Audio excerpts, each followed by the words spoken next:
हमारे जैसे लोगों को लूट रहे हैं, गरीब परेशान। योगी सरकार के कैबिनेट मंत्री को ही ठग लिया मेदांता हॉस्पिटल ने।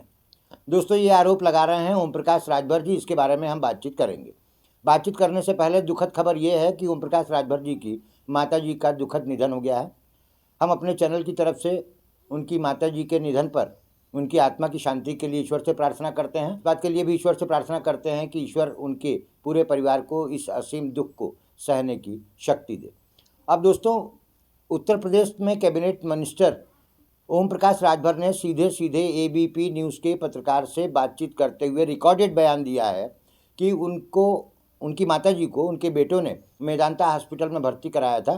तबीयत खराब होने पर उनकी माताजी जिस एम्बुलेंस से मेदांता हॉस्पिटल में भर्ती होने गई थी, उस पूरे एम्बुलेंस में वो बातचीत करती हुए रही और बहुत अच्छे से होश में थी। लेकिन मेदांता हॉस्पिटल जाने के बाद उनकी तबीयत और ज़्यादा बिगड़ गई और उन्होंने खुलेआम कह दिया कि मेदांता हॉस्पिटल ने 4 दिन में हमें 4 लाख रुपए का बिल थमा दिया और हमें लूट लिया। ये शब्द ध्यान दीजिएगा दोस्तों, लूट लिया। पहले देखिए ये वीडियो।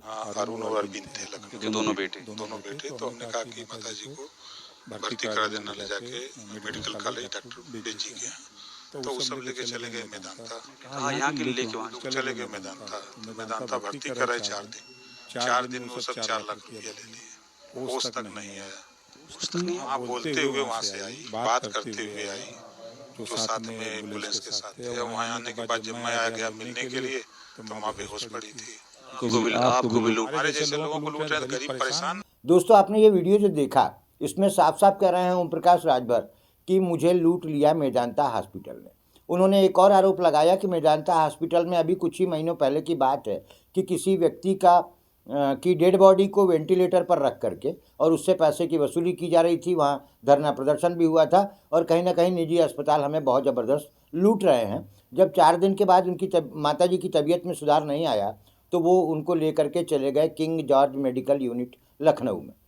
तो मेडिकल यूनिवर्सिटी लखनऊ में जब उन्होंने एडमिट कराया तो अगले ही दिन से उनकी तबीयत में काफ़ी सुधार आ गया और सुधार आने के बाद 2-3 दिन वो अच्छी रहीं और उसके बाद उनके दुखद निधन की खबर जो है वो आ गई। अब दोस्तों, यहाँ पर इस तरीके का आरोप चूंकि योगी सरकार के मंत्रिमंडल के कैबिनेट मंत्री और जो कि एक राष्ट्रीय पार्टी के अध्यक्ष भी हैं, जब वो लगा रहे हैं तो मामला कहीं ना कहीं गंभीर दिखाई देता है। आम जनता जो प्राइवेट हॉस्पिटलों में अपने परिजनों का इलाज कराती है, उनकी मौत पर कोई बवाल नहीं मचता, उनसे कोई कितना बिल लूट लेता है इस पर कोई बवाल नहीं मचता। लेकिन यहाँ पर सियासत में हलचल मच गई है कि एक कैबिनेट मंत्री की जब ये हालत है कि दिन दहाड़े उसको प्राइवेट हॉस्पिटल के द्वारा लूट लिया जाता है, तो आम जन के साथ इन हॉस्पिटलों का क्या व्यवहार होगा। चूँकि ये पूरी स्क्रीन रिकॉर्डिंग का वीडियो आपने देखा है तो आपको बहुत अच्छे से समझ में आ गया होगा कि कहीं ना कहीं माननीय मंत्री जी को इस बात की बहुत तकलीफ़ है कि बिना किसी समुचित इलाज के वहाँ पर हमें 4 लाख रुपए लेकर के लूट लिया गया।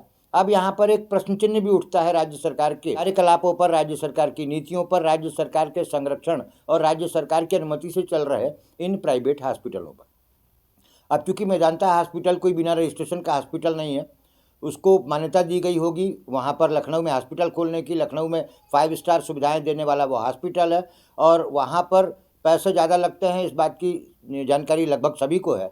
लेकिन इतने ज़्यादा लगते हैं, इस बात की जानकारी बहुत कम लोगों को है।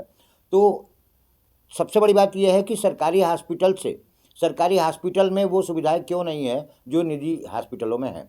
सरकारी हॉस्पिटल संख्या में कम भी हैं, निजी हॉस्पिटल बहुत ज़्यादा है।